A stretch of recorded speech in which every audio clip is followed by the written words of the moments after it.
How's it going, guys? This is David with Joe's Gaming and Electronics. I'll be replacing the ear pads on the Beats Studio 3 wireless headphones. If you think this repair is too difficult, you can send them into our repair center and have them repaired by a professional. You can also purchase the necessary parts and tools linked in this video.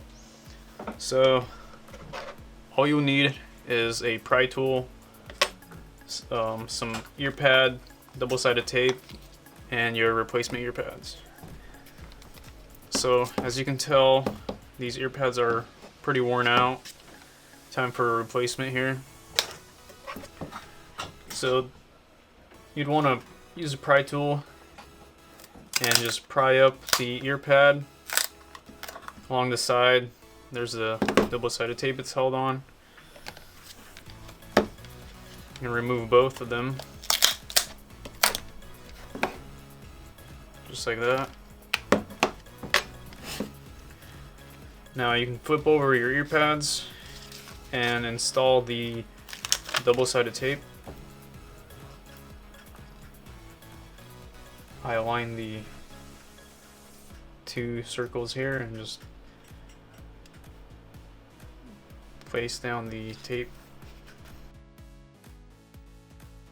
Once you have that installed, I usually like using a flathead screwdriver and peel this top layer off.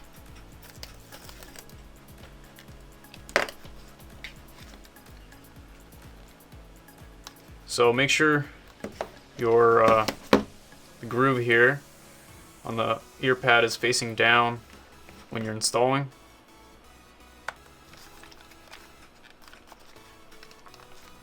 Just like that. And obviously this little notch here is for the charger port right there. So I'm going to remove this paper here and install the ear pad.